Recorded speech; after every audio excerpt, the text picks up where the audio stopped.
Now, let's talk about how to defend the ankle lock. So we got the offense, we got a little kind of tell on how to drop in, but the most important thing is knowing what they're looking for so that way we can start defending the straight ankle lock. All right, so here's the defense. And we hinted at this just a little bit, so go ahead and scooch this way. Good, we hinted at this just a little bit. He needs extension. He needs to belly down, right? He needs his arms, right? And he needs pressure. So you want to start finding your automatic response that's going to help you survive that first second. When they throw on the submission, then you have that automatic response that prevents you from getting submitted right off the bat, and it gives you a second to think about your approach and evaluate what's the next best step for you. All right, so as he drops in right here, the first thing, especially if we're in gi right here, right, I like to grab a hold of the gi, preventing him from falling back, grab a hold of the arm or the back of the head. Now it's going to be very difficult for him to use this other arm to swing over and to get this extension, okay? So let's scooch this way again. So as he gets in here, first things first, prevent the extension, okay? Now I need to get either the angle corrected or get rid of this fulcrum. So as he's got his foot on my hip, a lot of people will tell you differently, and you just gotta find what's best for you. But pushing this foot down right here and hopping over. And then now he doesn't have the angle with his hips to apply a lot of pressure on the fulcrum. And this allows me to start, coming up and getting out of this situation. And basically, all these different escapes are just the same thing with different faces and different orders. A lot of people will tell you to always push with this side.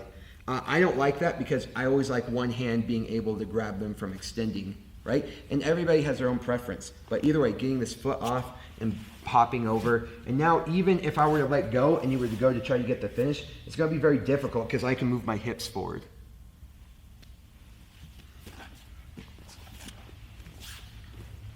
Right? A lot of people, as they drop back, they might choose their first thing is just to push this foot off, right? So as he drops back right here, I push the foot off. And now I can raise my hips as high as I need to prevent that fulcrum from happening. Or I guess from the pressure on the fulcrum from happening.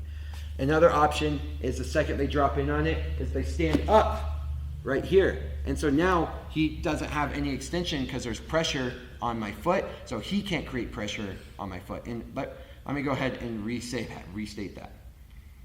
Now there's pressure on the mat with my foot.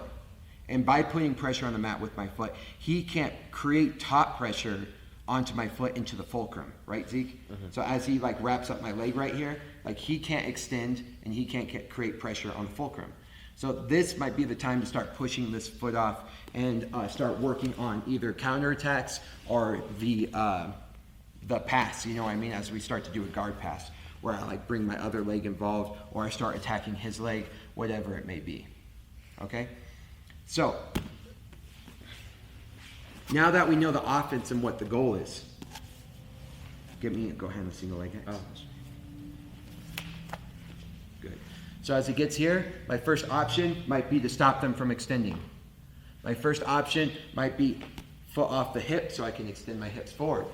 My other first option might be just to stand up into it, creating pressure on, or downward pressure on the foot so that way he can't extend. Either way, whatever that is, find something that works well for you, okay? I'm just gonna go through all the different ones one more time of the full escape. So he drops in, I grab him, preventing him from extending, pushing his foot to the ground, hopping over this foot, and then I can start working up into a mount or, start reverse attacking or counter attacking the legs. The next one might be something like just getting the foot off the hip. So the second he starts to drop back, rather than focusing on the head, he might be too far away. I push his foot off the hip and I can start rising up into something else, or I can just push this off and extend and start working on something that's going to counterattack their legs, okay? Because he doesn't have this foot, or he doesn't have the foot here to stop my hip from increasing the angle of the fulcrum, decreasing his angle on the fulcrum. The other thing might be to stand up right here and then put pressure here and then start working on counterattacks or getting the hip off or the foot off the hip and then going for a pass. What about getting your knee out? What do you mean? Like, you're here and you're trying like, oh, never mind. I'm thinking about heel hooks, never mind.